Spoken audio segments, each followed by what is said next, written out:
first cousin. Yeah. And Darius is. Everybody else are just people. Gotcha. I don't know if I want to do this with these fucking glasses on. Listen, Mick, we believe in you. I have to wear them to get my eyes used to them. Ja Rule believes in you. That means... God, I don't need him believing. I'm good.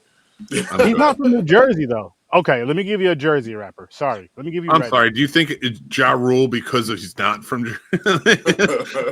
No, there's a whole plethora. First of all, he used to hang out with Diddy, and he was one of the closest. So now what?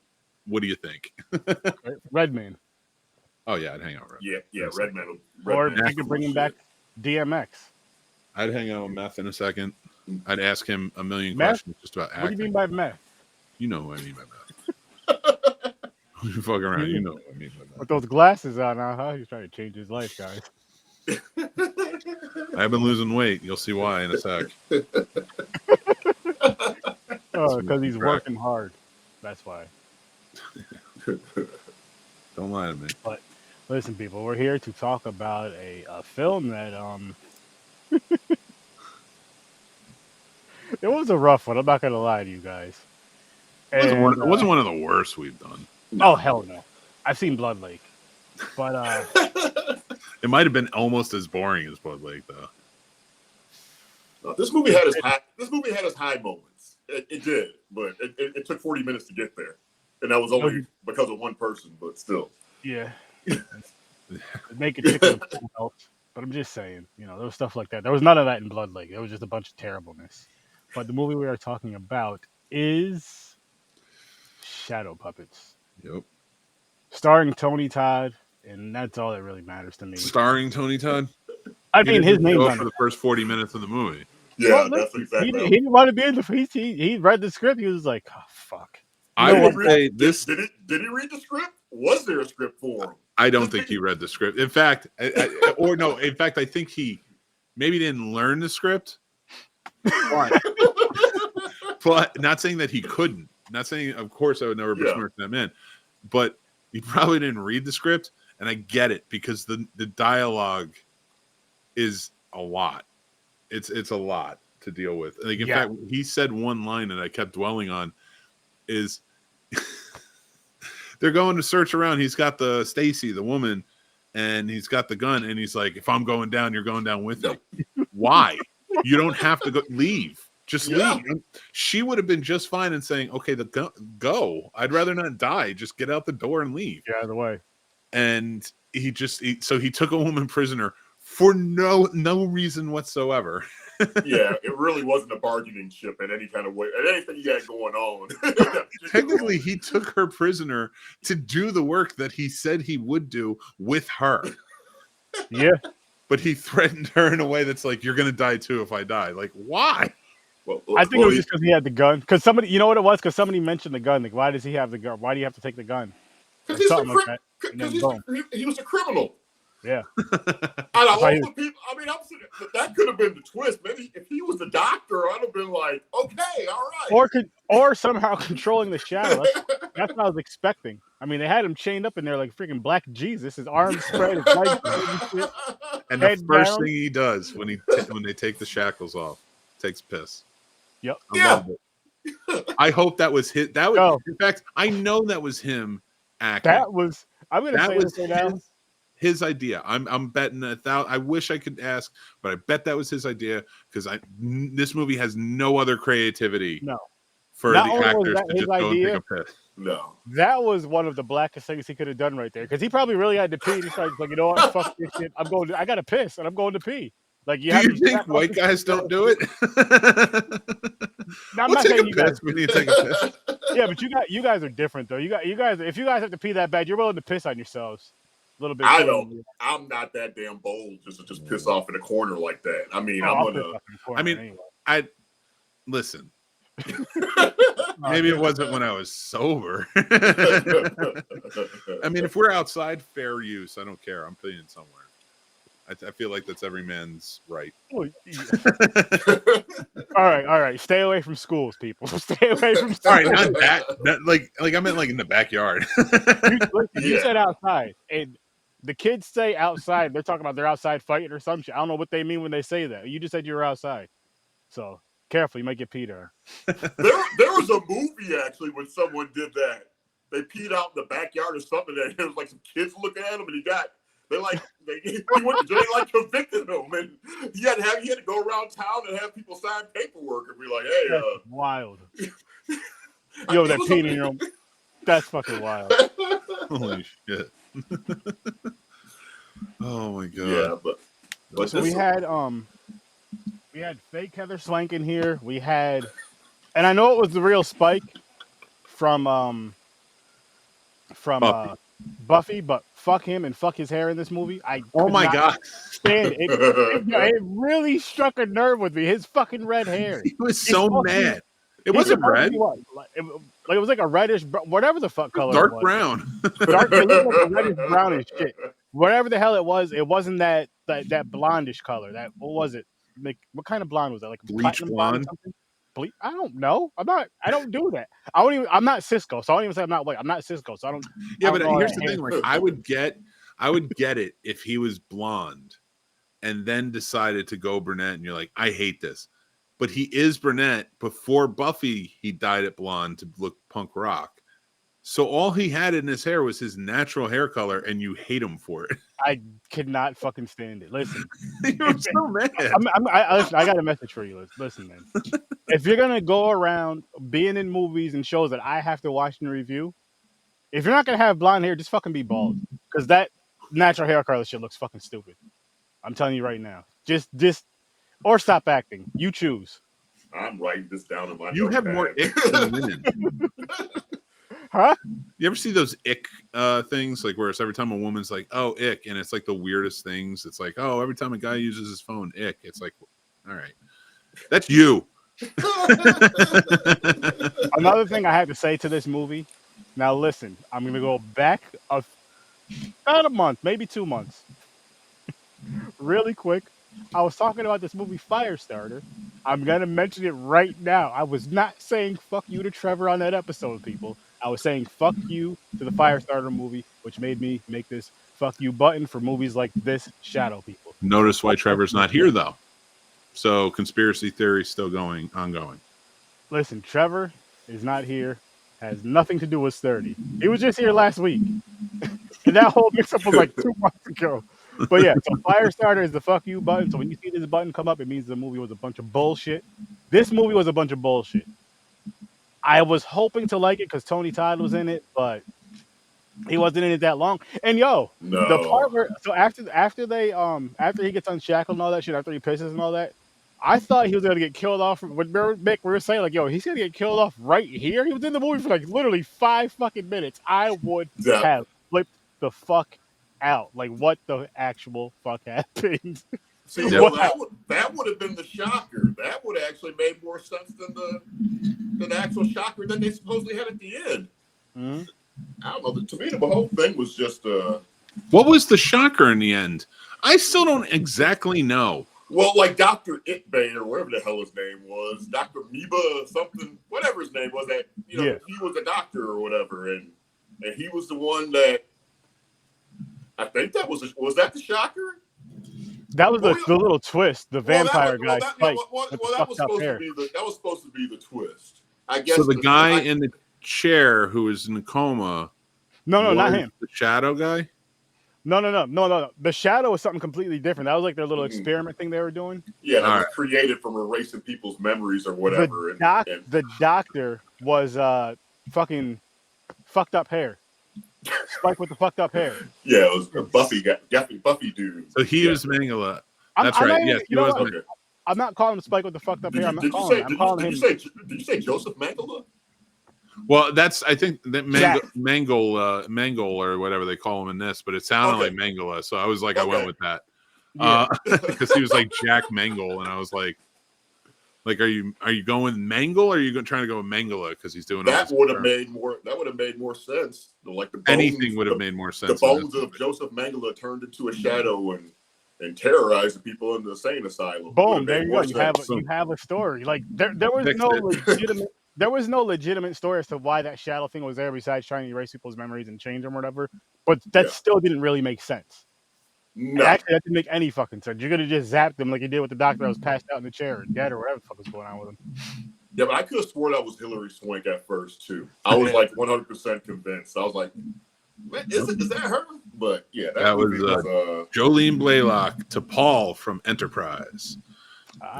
We had 2 Star Trek alumni in this movie, and that was her, Jolene Blaylock, arguably one of the best first officers. I really liked her on Enterprise. I don't care, people. Don't argue with me. And of course, Tony Todd, who played Worf's brother, Kern. So I actually thought Stacy didn't do that bad of a job at the end. She was believable crying. Mm-hmm. I mean, she was actually believable crying and stuff, but everything outside of that. So the very last 30 seconds of the movie, you thought they nailed it. Troy was like, yo, look, Oscar worthy. They nailed this shit right here, but the rest, I don't know about that. Yeah, basically. Like, I told you earlier, man, the way they were acting in the beginning to me, it was very Resident Evil-ish, like with the master of real wooden. Yeah, real wooden, like the Resident Evil, like master. Since you are the master of unlocking things, you know, that's what it kind of just seemed. Just like it just seemed just off. You know, it was. It's just like they went to Walmart during the day and just said, "Hey, you want to be in a movie?" Just like grabbed 5 people and threw them in a damn van and just drove off somewhere. Not even that. It was they went to Walmart or something. They went there. They went somewhere. Horror fans are there. Listen, we're doing a movie with Tony Todd. We're gonna give you each about $6. He's getting the rest of the budget. And hey, Fake Spike, you can come too. I was really in the show. There, no, with that hair bullshit you were. You can come too. We'll give you $7 because you look like them. They look at the driver in the van as Tony Todd. He's like, "Wait, hey." Yeah, I just didn't. I mean, it just wasn't. It wasn't that good. I mean, it did pick up in 40 minutes when Tony Todd showed up. I'm like, okay, all right, we got something going, and then it slowly just fell apart after that again. You know? I don't feel like they used him enough when they had him. They didn't really use him to his strength. He should have been the lead for the rest of the movie. I think it would have taken it somewhere. But they still kind of had him as like a side character for. Actually, they had him as a side character for the rest of the movie. Yeah, I feel like he could have taken over, and because just because of his presence or something. And I wish they would have paid homage to Candyman in the sense of why not saying that his character is from the town, the city, you know, of where Candyman terrorizes and all that. Just to throw that out there. Guess what that does? That simple thing right there. Us Candyman fans. Oh, that was kind of cool. That was dope. or have him show up 10, 15 minutes earlier and do like the redemption type of arc that, you know, he finds out that he's like disappointed. He's realizing that he was a criminal at that point, and he's actually trying to try and straighten himself out and try and make something right, try and make the situation right, not just get up and piss in the corner. Did he slap one of the women on the ass also? He did. He was like, "I'll be right back." Yeah. He did for. Yeah, I don't. What part of it? Which just. It wasn't just a good start for redemption and stuff. I mean, if I was going to redeem myself, I think the last thing I would do is just slap someone's ass and just piss in the corner. So if you take away those 2 aspects of it, and threatening the one chick, he was like, yeah. Even though we made this plan of going and taking care of this anyway, in case some shit goes down, I'm taking you with me. That's why I got the gun. Like, why, Tony? Why, man? Yeah, it was just like I said. I mean, this wasn't released in a theater, was it? This was made for TV or something, right? Straight to video. Straight to DVD. Straight to video. I'm just, I was that was like one thing I was kind of like wondering. Like, I'm like, there's no way that they had like a movie trailer for this shit and people went to the movie theater and gathered and watched this movie together. There's no way. So, yeah, okay. And I wanted to like it so bad. Just the idea of the whole shadow thing when you first see it, I'm like, okay, that's pretty cool. And then that was it. You could have had a story or something just wrapped around the shadow, like you were saying. They got stuck in there one way or another. It's some asylum. Some shadow thing is going in there, terrorizing, killing, and you figure out why. And boom. But and then they could have just changed who the people really were. Oh, the guy with the glass. Oh, he's a tech whiz and stuff. He knows the computers. And out here, this one here is the supermodel. And this, I mean, I'm like, dummy, they should have like switched that part of it and made it a little more interesting. But Yeah, because what was she? She was a supermodel and a nympho. yeah, Like really, hey, really. The dude with the glasses, he's a computer nerd. That's it. yeah, Come on, black guy, criminal. prison. Insanely stereotypical. Actually, yo, black. No. Not only that, it's either the black or Spanish role, the custodian, which they had to be the black guy, and then the black or Spanish role being the criminal. They had to be the black He's the janitor / security guard, I believe. Yeah, something like that. Like, what the hell? You have 2 jobs getting 1 check. Hey, you better double his pay up. So you guys are excited about a sequel and stuff? Oh no! Only if Mick writes it and puts us in it. Hey, you want me to what? Cube is a better version of this. Watch that. There you go. Don't watch this movie. Cube is not a bad movie at all, though. Cube is actually pretty interesting. No, it is. Well, that's what I mean. But like, if you want like this prison trying to figure out mystery type of movie like this, and it's for horror fans, sci-fi fans, things like that, Cube is a better replacement for this. Oh yeah, by far. Although I will say Tony Todd was really good in this, and James Marsters did an all right job too. Like again, very wooden stuff, but Tony Todd, it seemed like he was really having fun with the role. Yeah, he was definitely having fun with the role. Yes, he was. I wonder how much he got paid for a role like that.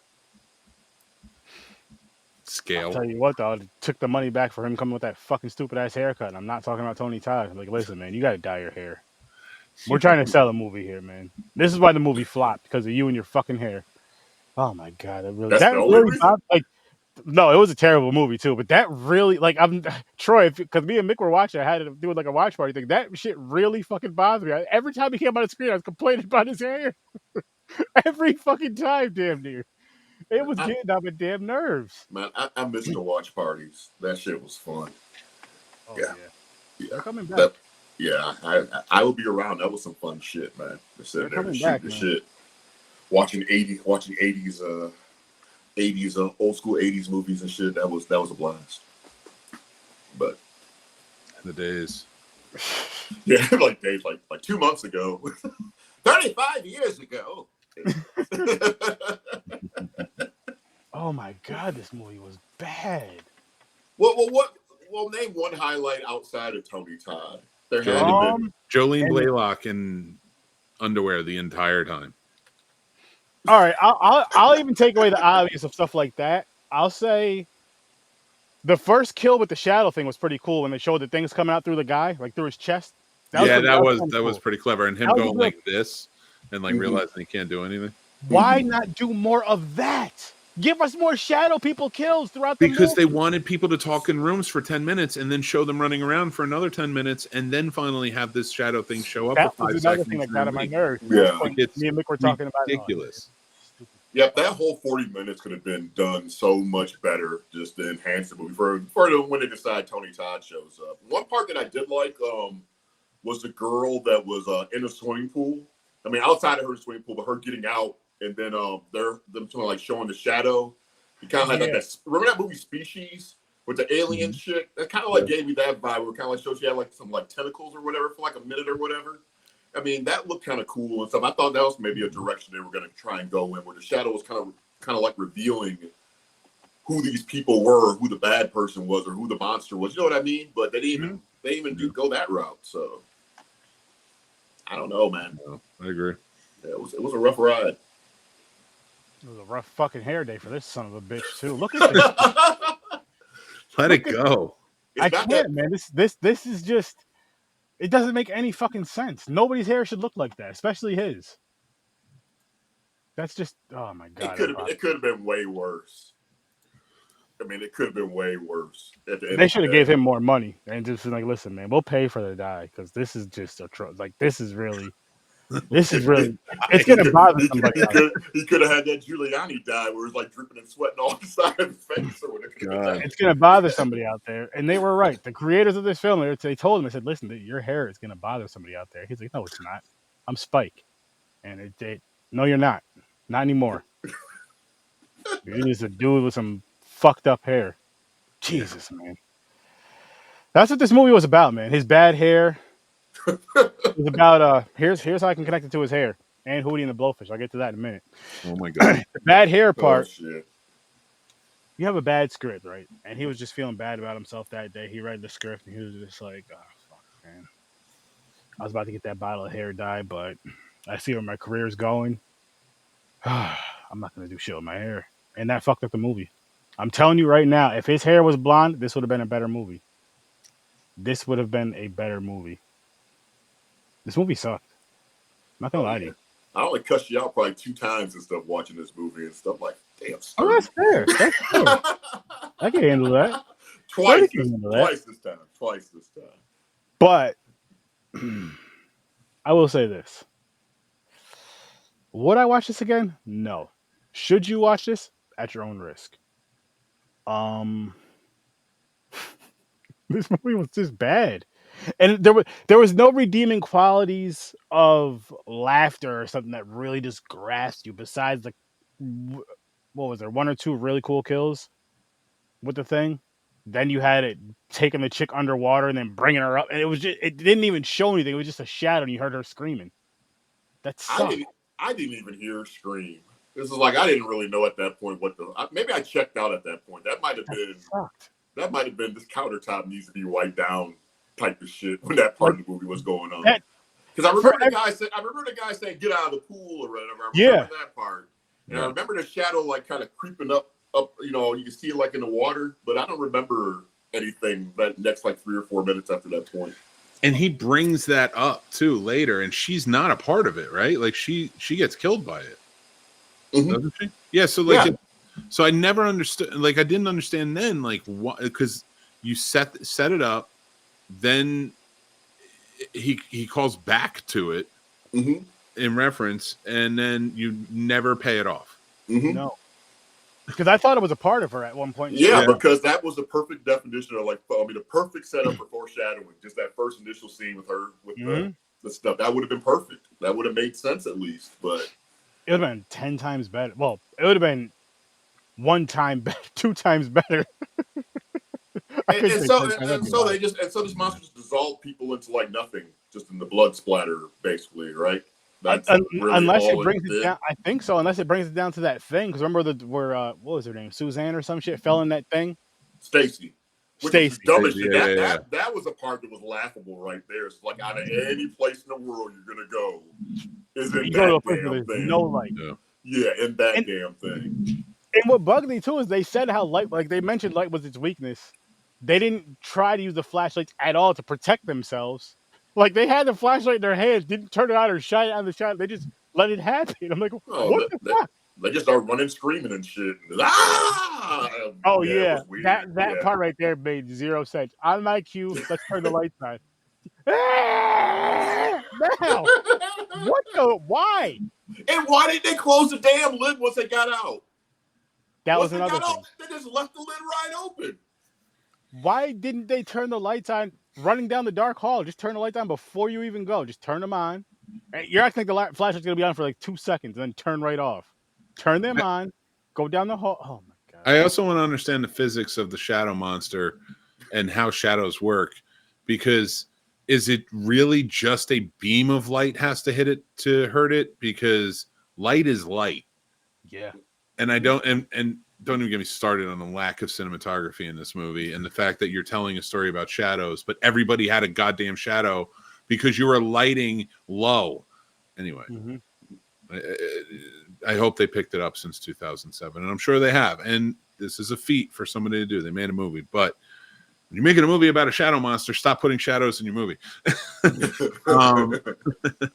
Rule of thumb.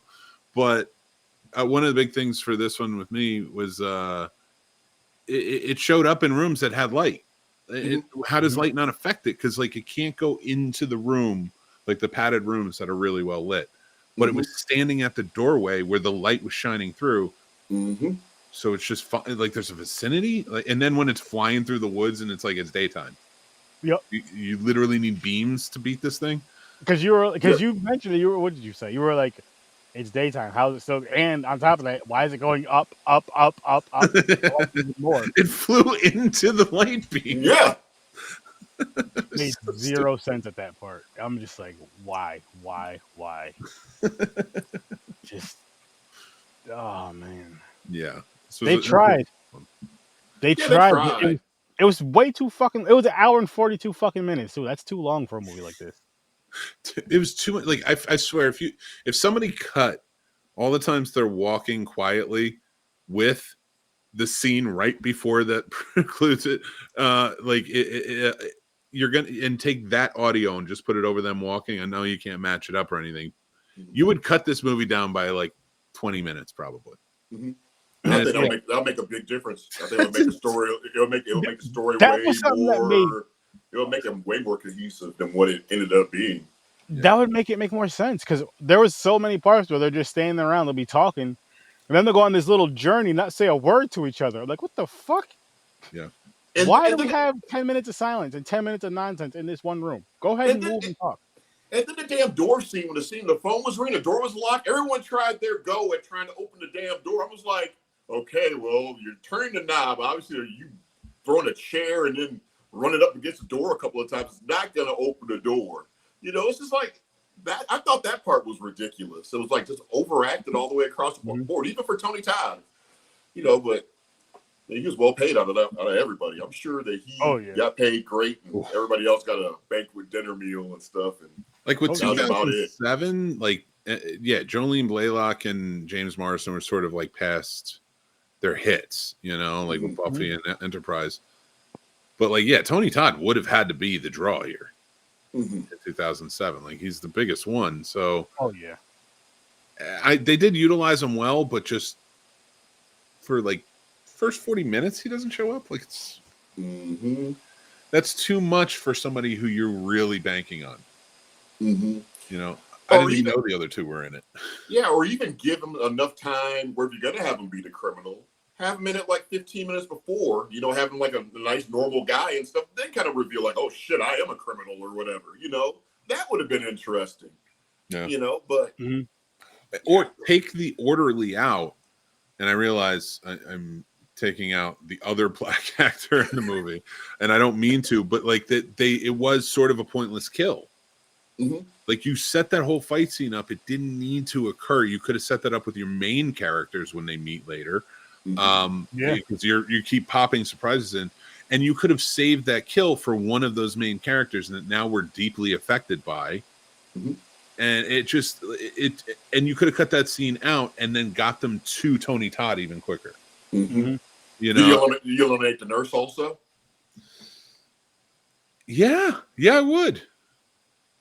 The nurse was the girl that was in the room, right? Yeah, she changed to the floor. Yeah. If we're bringing in characters just to have extra kills, your movie already suffers. Your story is already done. No, actually, I totally agree with that. It's poor screenwriting. Like, use the characters that should be there for the reason they're there. Don't add anybody extra. Just make the kills effective.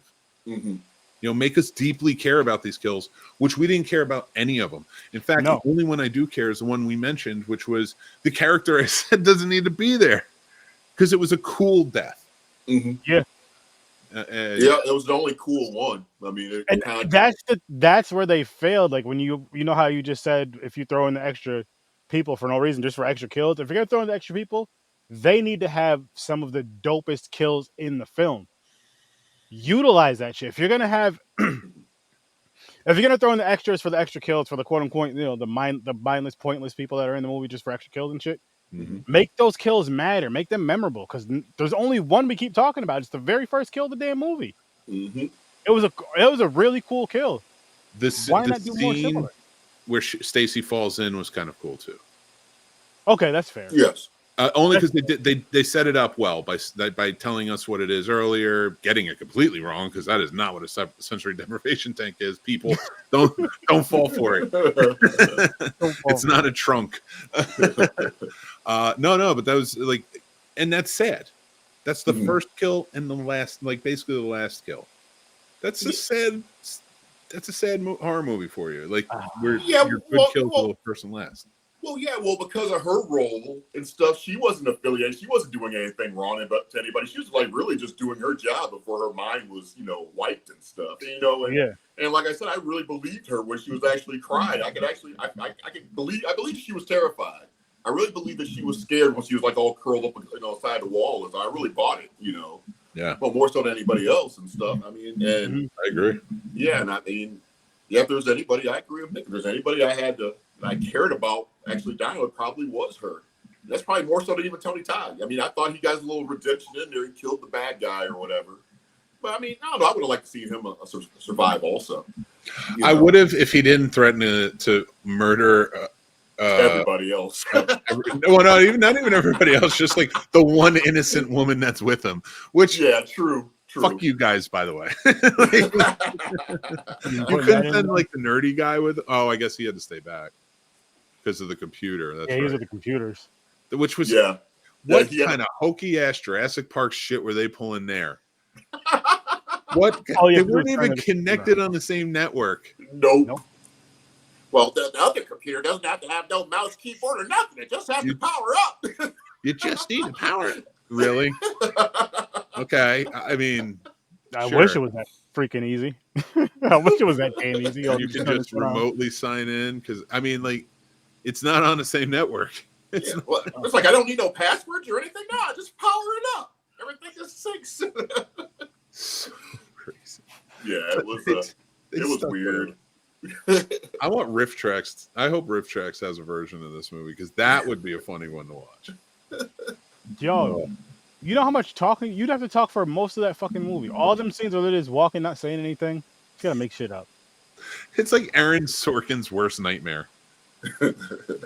He fucking loves his talking and walking. So and then just to top it off with that fucking hair, man. Gosh. It's fine.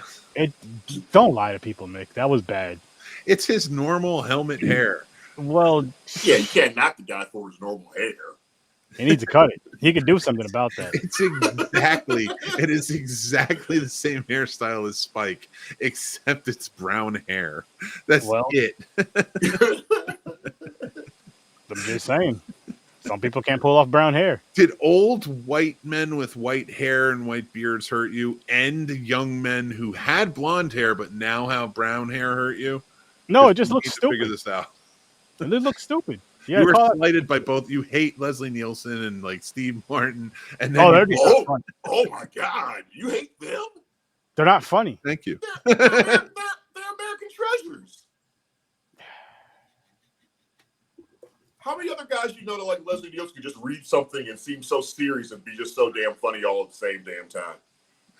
I just can't laugh at him. I try. I guess. I watched a lot of shit on Popcorn and Pints. Maybe I'll find something I like of his, but so far, I don't know the Naked Gun stuff, air guns or airplane, the original Naked Gun TV series, which I say is gold, and if you've never watched it, find that shit because it is gold, man. I just watched on TikTok the other day that one ending. It's like an end credit sequence where the guy they bring the guy in for booking, and then it cuts to the freeze frame, and then the credits start rolling. But the guy who's like arrested is like everybody else is frozen, and he's like, so he uncuffs himself and runs out. Does he like beat it on the screen at one point too in front of him or something? I don't remember. I just saw him like kind of run out of the office, and then that was the end. But I remember, that scene from the show. They all freeze. This is the end of the show, and he runs away. Sorry. I'll tell you what. We'll watch Forbidden Planet. He had brown hair and never mind. Maybe it's a better movie. It is. Well, I mean, then Naked Gun. I mean, that's hard to argue. It's a better movie than this. Yeah. Well, I mean, and they got the other guy that's coming. Is going to be the new Frank Drebin. So I don't know if that's going to work though. Liam Neeson. Yeah, I don't know if that's going to work. Oh, just got that. Leslie Nielsen was Frank Drebin. Now Liam Neeson. Anyway, probably you paused and just shook your head like in real time. It's like, no. I just figured it out. I put it together. No, yeah, I don't know that we need to redo them. They're redoing American Psycho too. Yeah, I saw that. Who's going to be the actor? Austin Butler. You look him up. I'm not telling you. Yeah, we got to see if we get hair approval from him or not. No, No, there's so many damn remakes and stuff. I mean, can't we just leave some of those movies just in the past? It's just the way they are. There's still so many great stories out there that could be movies about. You can open up a Ray Bradbury short story book and make movies about the whole damn book if you wanted to. You know, agreed. If you want to do remakes, listen, remake some shit like this. Remake this shit. Make it make sense. We Put did. some better directors and some other people behind it. Make it make sense. Watch Cube. Shadow puppets. There was no shadow puppets. Why couldn't you make the shadows take over the people's minds or something? They're the shadow puppet and they're out killing people. Something. Or have the supermodels sitting there controlling the shadows like they're puppets, or have somebody doing some shit where they're controlling so they can be puppets at that point. And yeah. Calm down, Sturdy. I already gave you plot roast. You can't have Did I Fix It? We're not fixing shadow puppets. I don't want shadow puppets fixed because Tony Todd was in it. Mm-hmm. And he's gone now. You can remake anything else of his, but not shadow puppets. Nah, fuck that. You can't touch Candyman. They already did. Yeah, it's already. Where were you 3 years ago? No. What I said was, you can't touch Candyman unless you're black. Everybody else, keep your monkey paws off it. Jesus.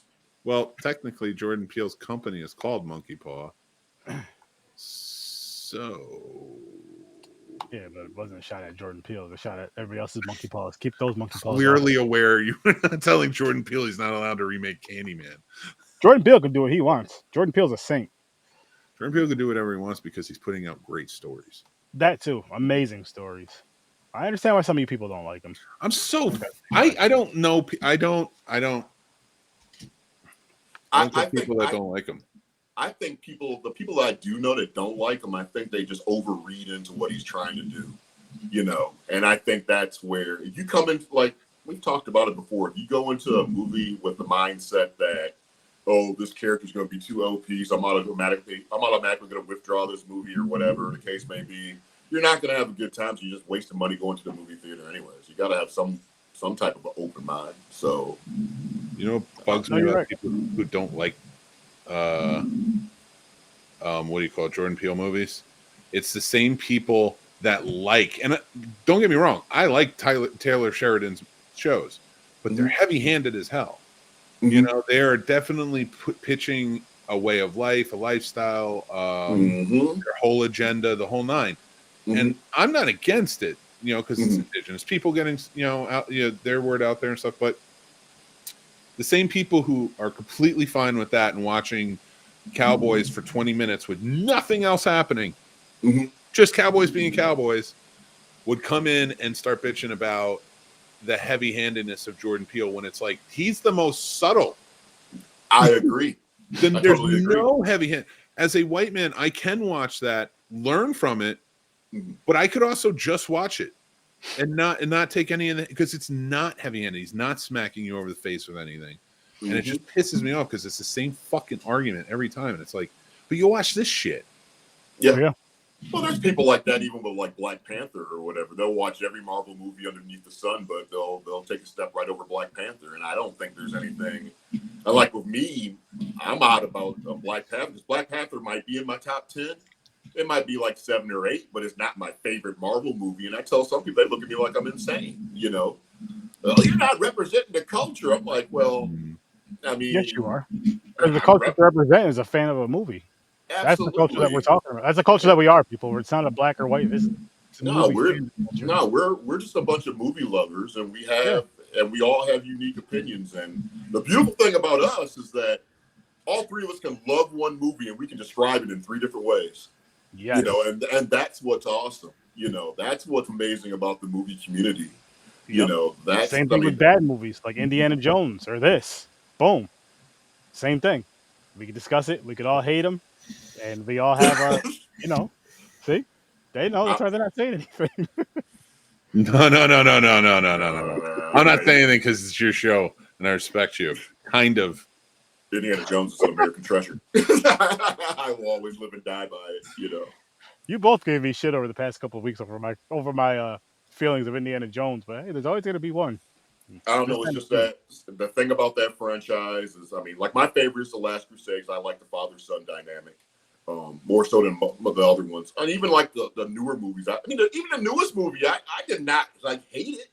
I was like, this is still Indiana Jones. He's older in the two. What do you expect to kind of happen? So I didn't even hate that one or whatever. But I mean, just from my time being a child, just the adventures I would have in my backyard, my imagination, you know. I mean, there was days I was Lando Calrissian, Han Solo, Indiana Jones, Superman. I mean, you know, it's just those little moments in your childhood that you just pick apart, and sometimes those little moments, they save you as you get older. I mean, they remind you about who you are or who you were or whatever the case may be. But sometimes those moments save you. Yeah. You know. Oh hell yeah. Agreed. Hell yeah. 100%. Yeah, and right. I get annoyed with people like with the Indiana Jones, like bashing something like that. It's because like this last one, I had fun with it. Now, was it great? No, but it was fun. No, but neither was the one before. And even like Last Crusade and Temple of Doom and everything, like I always had fun with them. I always like, and there's ones I like more than the others, you know, just like you said with Last Crusade. Yeah. But Raiders might always be my favorite. Very fair. But it's just, but they've all been fun, and I've always had a good time with them.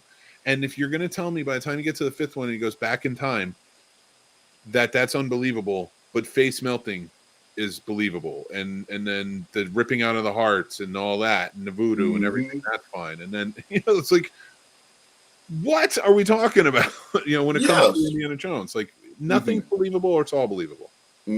Absolutely. And then even talking more of like a George Lucas-ish type stuff. Even like a Rey Skywalker, Star Wars. I mean, I don't like the character, but I don't like her for the reasons that the populace don't like her, for that woman being OP and all that type of stuff. And I mean, that never really bothered me. I just don't like the character. I just thought it was just something kind of like thrown out there, When there's other things that you could have did with the Star Wars universe if you were going to go that route like 30 years into the future. There's a bunch of other different things I think you could have did. But for her being OP and all that, that wasn't one of the reasons why I didn't like her as a character. I don't think, I didn't mind her being and I agree with you. I didn't like any of the characters because they weren't fleshed out. Like it just, they were built up. I thought Force Awakens, being the best out of those three, absolutely, was building up to something good. And like, I just wish JJ had continued or at least oversaw for the rest. But yes, because it was derailed. Let's face facts. Rian Johnson derailed that completely. So that's why Rey sucked. Yes, that's why, and Finn and everybody sucked because of the poor writing. Yeah, because we were led to believe that Rey Skywalker was important, or whatever you want to call it. Then all of a sudden, the second part, she was basically, she's a nobody. Her parents were nobody, and all this type of stuff. So it's kind of like ruined the whole thing. And then, I mean, I don't know. It's just, and then I was pissed off because you can't have all the main characters just be together for one time. For the old school heads that just love Star Wars growing up, you couldn't have had Han and Luke and Lando and all of them like in the Millennium Falcon one last time or some shit. I mean, that's another part that kind of like got me upset. Not enough where I want to throw away the whole Star Wars franchise or anything like that. But no, you're right about it. We mentioned that on Popcorn and Pines too, about how that's something that they just one time, just one scene, one nice little scene, something funny, something cool, something cute. Just for the fans, it's like a goodbye, a send off, or whatever the case may be. And then because we lost some of them, and now it's like, what the fuck? You couldn't do that. Even if the movie still sucked, we still got that moment. I'm going to be honest with you. I think we need to get rid of. I think they need to take. If you want to have Rey work, say it. I would take out not Force Awakens. I would take out Last Jedi and The Rise of Skywalker. And just continue the story from there. You don't have to have Luke in it. You don't have to have Leia in it. You don't have to have Han in it. You can bring back Chewie and all of them. And then just, she's a Jedi. And then we learn how she became a Jedi. Can we make Finn Force, or actually Force sense? Well, yeah, that's what I mean. Like throw out the two and then bring whoever you want back. Set it like 15 years later or something like that. Yeah. and then like tell an intriguing story based off that. Because to me he kind of demonstrated he was force sensitive. He had in the some first moments, one, yeah, in the first one especially, and it was kind of the other. let it along, yeah, yeah, it was annoying, for sure. Sturdy's like, it's horror with Sir Sturdy, not Star No, Wars. I'm fine with this. I'm fine with this. I know the movies. I know because we did them back in January. So, which was a long, interesting ride. Long, interesting ride. I will say that. Yeah, it was. Some were better than others. Again, if I were to watch the Star Wars movies again, I'll watch part 3 and the originals. That's it. That's all I need. The movies. I love that scene on the hallway with Darth Vader and the fucking what the fuck? The lightsaber shit. Oh, Rogue 3. One. What are you talking about? What are you talking about when he's like taking out everybody? Yes. Yeah, that's the ending of Rogue. Rogue One. I don't remember which one. So that's like, so you take that 5 minutes before A New Hope. Yeah. So yeah, that was. I love Rogue One. Yeah, me too. Me too. You know the original idea for that scene, they were gonna actually have him like on the beach whooping ass or whatever. You know, we're like, oh, that would have been badass too. Yeah. I mean, they kind of played it up with it, but yeah, more so would have been very cool. Really getting the nitty gritty of it all. Nitty gritty. So what did you? So what's your rank on this the movie, Sturdy? Oh, I've seen worse. I've seen way worse. I'm gonna give it a 1. Wow. I'm gonna give it a 1. What about you, Mick? I would give this probably a 4. Wow, you're generous. Out of 10? Yeah. I mean, like, if I do out of 5, so if I give it a 4, that's generous. Like, if a 4, this would be like a 1.5 in mine, I think. But like a 4, like Tony Todd deserves a point. Getting a point. There's a few different things, like the visual. Give a couple, points for visual effects, having other, elements in there. But this is a very basic, more technical 4. Gotcha. That I liked the movie. About you, Troy? I give it a 3. No, definitely not a 10. I give it a 3 just because of Tony Todd. I'll give it a 2. I mean, I'm not gonna lie. When he did show up, I was pretty damn excited. I got pumped up for a minute, and then after that, it's just kind of like just kind of went away again. Yeah, just kind of went away again. Yeah, I had that Rocky Mountain high for a minute, then all of a sudden, it was Tony. Oh man. Oh. Well, I'll say this. Hopefully next week is better. Ooh. 25 is in this. It's to kick it off. And then, taking a week off, but we are doing the movie Stream next week. I did hear this. I've never seen this, but I did hear this movie was pretty good. It was at least entertaining. Yeah. I am going to give everybody, I'm going to tell everybody to watch it. It was, I think it was Michael Levy who directed this, and he was part of the team of Terrifier 1. And he did a good job. And I will get into all the reasons why. The only thing I will say about the Tony Todd appreciation, he is in it significantly less than this, but for a reason. And it's sad to say that they were setting him up for the sequel. So unfortunately, he's probably not going to be in there. So when you watch this, keep that in mind. Like they were clearly setting him up for something in the sequel. And, unfortunately, tragically he passed away. Yeah. Well, I can't wait to watch the movie though, because like I said, I did hear good things about it. Worth it. And, yeah, I'll check it out for sure. I think you'll like it. I think we should. This is dope though. This is dope. I mean, conversations we had was fun. Is that your last one for the year? Yeah. For Horror Thursday. Ending on Stream. And then I might do we'll see what I do for Sturdo Vision if I do anything. Or I'm doing something next week for Sturdo Vision, so that'll be like the very last one, technically. But yeah, after that, taking a little week off, then heading back in the new year. Yes, sir. 2025 is going to be a great fucking time that I cannot wait for. I can't say that. I fucking hope so. Yeah, I'm looking forward to it. Yes. Yeah, definitely. I stopped looking forward to the next year after 2019. Fair. Like, I'll just go in and see what happens. It's relatable. I know exactly what that's like. Fair. Very relatable. I wake up every day and I'm just like, how come I couldn't end up on the billionaire side? Like, why couldn't I be in the 1%? Oh, I hear you. So, President-elect Trump, if you need the loudest podcaster, I'm your guy, Mark Manhattan. See his glasses? Dual roles. Over on the Scene Snobs, I'm Nick.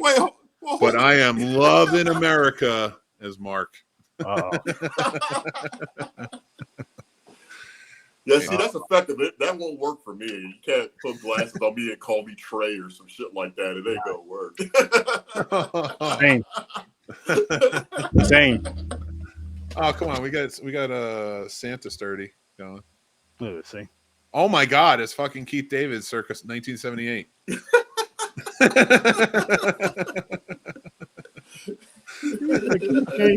And go back and look at Keith David in 1978. Tell me I'm lying.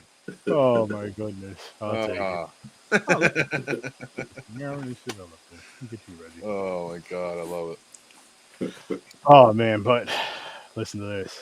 I gotta show you guys something. And Troy, take it away. Hang on, let me see this comment first. Oh, that's nothing.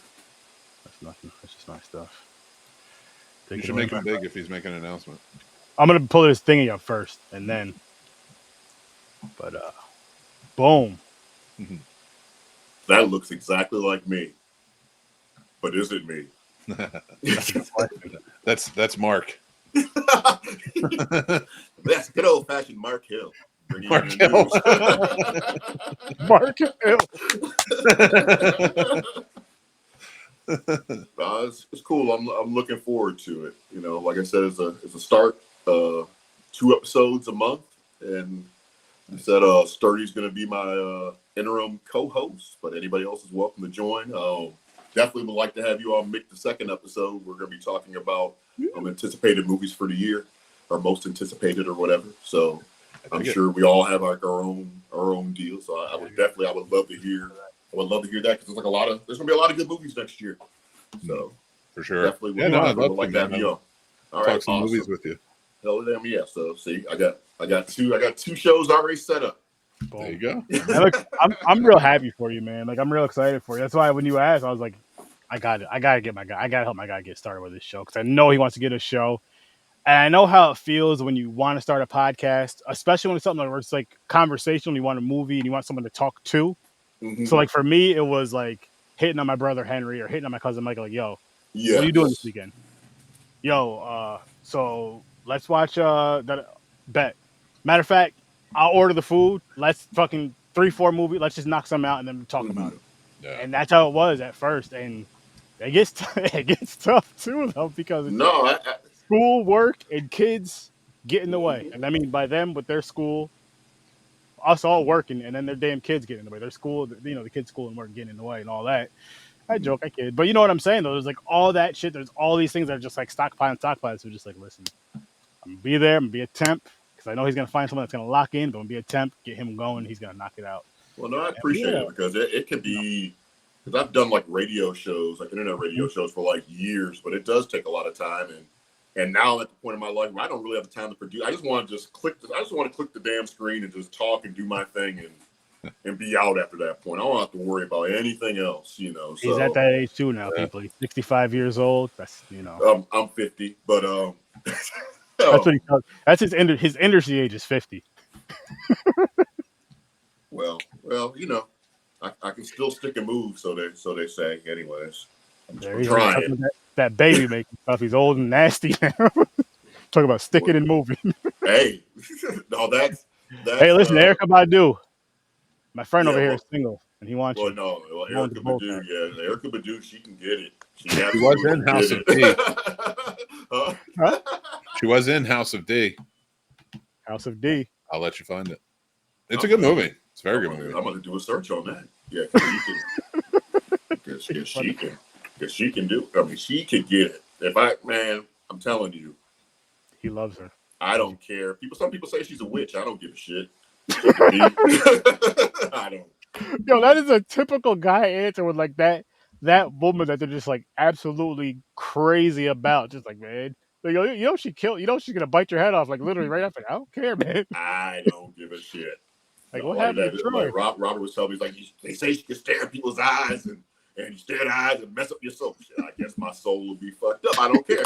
I just don't care. Yeah, I forgot how many people were in this movie. David Duchovny, Robin Williams, Tia Leone, Anton Yelchin, Michael Chapman, Frank Langella, Orlando Jones. Like, there's a ton of people. But Erykah Badu, I remember, she's plays a good role in it. Shit, yeah, I'm gonna check that out. It's from 2004. Okay, very, very cool. But do you want to talk about the first movie we're going to talk about? Yeah, what movie was that again?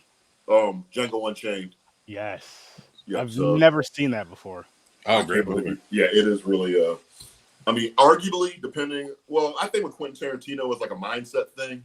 You could ask me like in 5 different times of my life, and I could probably tell you like 5 different answers what my favorite Quentin Tarantino movie is. You know, because Kill Bill was definitely up there for a while. I mean, I definitely, I loved Pulp Fiction for a while. But Django to me just does something a little bit different than the other movies. I thought it was more perfect revenge movie than what the Kill Bill series was. And not saying Kill Bill's bad. I think it was a great movie as well. But it's just something about Django. This Kill Bill and Inglourious Bastards, I'd say, are good movies. Like 3 of his best. I mean, I love Pulp Fiction. Don't get me wrong, but like those are add-on. Like that showed him shine. That and Reservoir Dogs and such. These are like pinnacle in my opinion. Yep, I totally agree. And then we're going to talk a little bit about Creature Commandos because I'm definitely enjoying that. And then some entertainment news, and then our nostalgia talk is going to be a business that has went out of business that we miss and why we miss it and why it was important while it existed. So that's going to be the 3 things we're going to talk about for the first episode. And we'll see how it goes. It's going to be fun. It's going to be fun. I'm happy for you, man. Like the first episode. I appreciate that. Oh, man. Hope you're not nervous, Troy. Nah, I'm going to have my suit on, my monocle, a top hat. I'll be fine. Maybe a derby, a cane. You never know. I might do a dance performance. You just never know. Twirl a cane. Oh, shit. I don't want to be on that episode. Why? I think we know why. The Django movie? Next, he's going to want me to dress up in a suit with suspenders and a big cigar. I can see it now with the way we joke with each other. Like, listen, this is my first episode, and we only picked this movie because Mick wanted us to watch it. It could be worse, man. I mean, you'd be like, you could be like, yeah, we wanted us to watch Roots, and you just kept on apologizing, saying you were sorry the whole time. I'm sorry, but I want you guys to just see it, and I'm sorry. It could be worse. Oh, shit. Oh my gosh. Pick the whitest movie you can for my episode. Oh. I'm just kidding. I don't even. Yo, Troy. I think you should take that challenge for Mick and go super white. That Mick's gonna be like, what the fuck? Which is Mick isn't that white. We all know this, but yeah, I know that. You know that super white where he's gonna be pissed off. Don't tell. Trump's watching. Don't tell him that. I'm keeping an eye on you, and quite frankly, no one's talking about it, David. Mark, your number one advocate. the enemy within.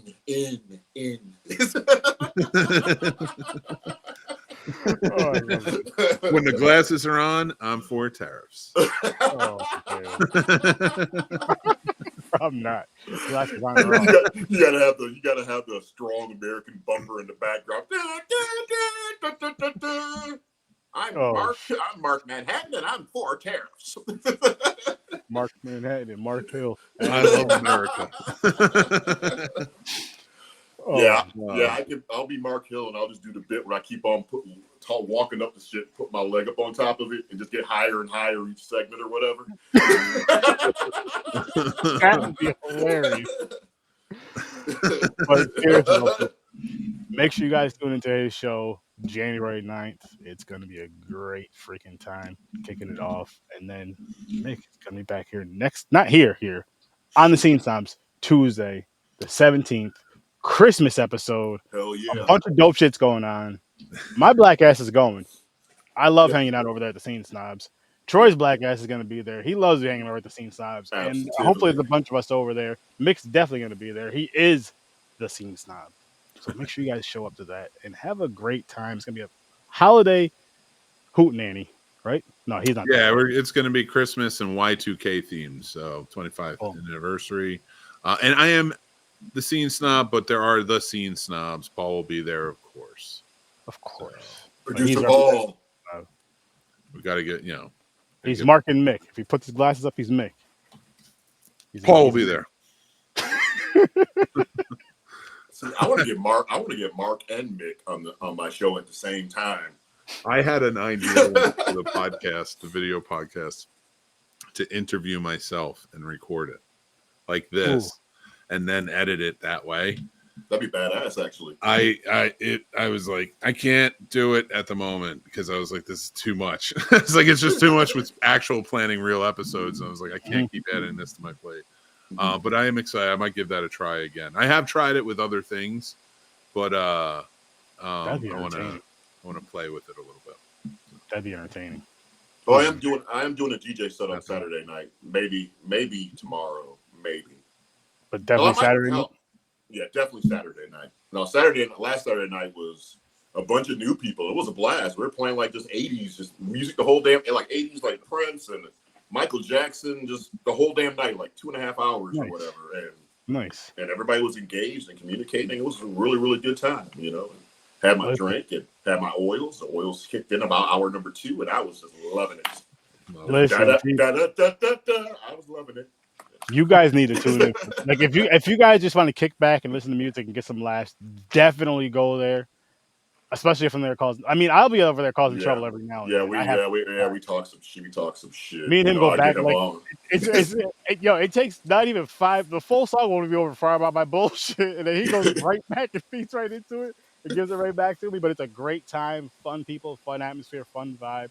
He takes requests and make sure when you request specific songs, you request them at the right time. Don't be trying to request no hip hop crazy shit during a school session. It don't work like that. Yeah, I tried. It's been working, but you were like, you weren't even requesting hip hop. You were requesting like some Broadway stuff. It was like some Oliver Twist shit or something. It wasn't.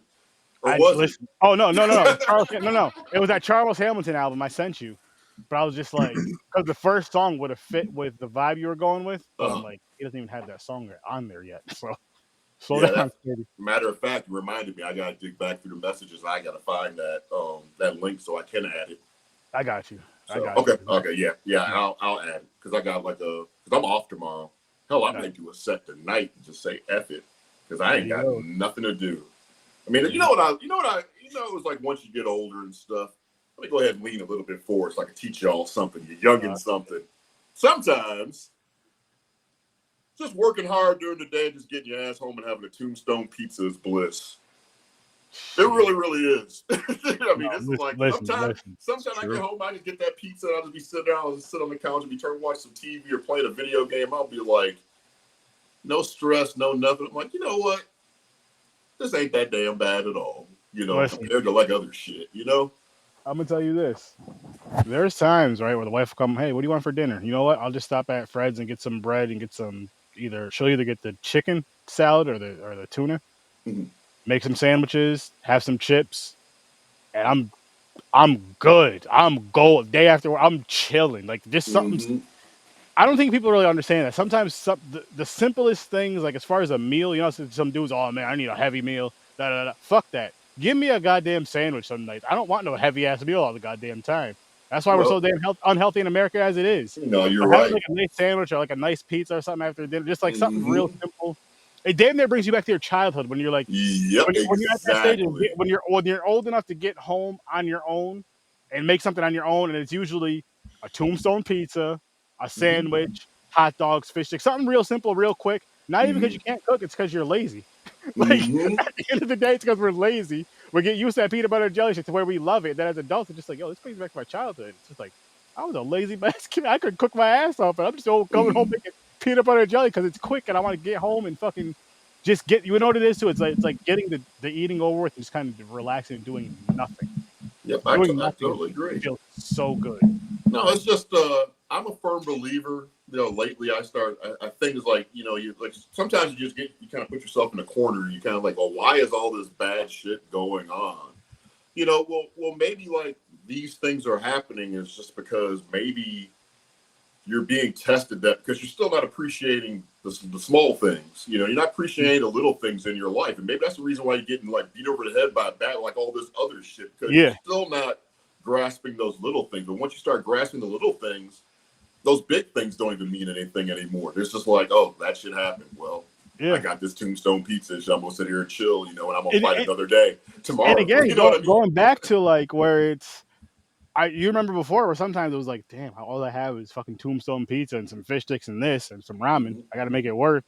And then there's days where you're just like, yo, I can go for some Tombstone pizza or fish sticks or ramen. Yo, you have fucking, yo, and don't give me, you'll have like the best steak, the best, everything that you think you'd want in the house, but you want to go back to that simple shit for whatever fucking, you get mad as shit. Like, you're like, yo, listen, I'm going to the store. For what? We have everything. I need some peanut butter and jelly or I'm going to lose my damn mind. I'm going I'm telling you, man. Some days and stuff you just want grandma's old Mrs. Paul's fish sticks and shit. It feels like honestly, all that food, and it can be terrible for you. I'm not even talking about that. It feels like a warm hug at times. Them simple foods from your childhood. It feels like just like everything's gonna be okay. You're good. Eat this. Shut up. Watch your show. Laugh and just have a good time or whatever's going on. But you're gonna be all right. I totally agree. That's why you need the simple foods. See how we got around to that? Oh, I did not forget about the Hootie and the Blowfish song that goes with the if the sun comes up tomorrow, let her cry. It was talking about the shadow. Let her shadow cry. She was crying. See how she woke up the next day and she was crying? Boom, it was all over that. That's why. You're welcome. Make sure you guys tune in next week to Horror Research 30 at 8 o'clock Eastern Time. Make sure you tune in to Popcorn and Pints every Saturday at 9 o'clock Eastern Time. We're out of here, of course, again. Scene Snobs, Tuesdays at 7. Their holiday episode is next week at 7.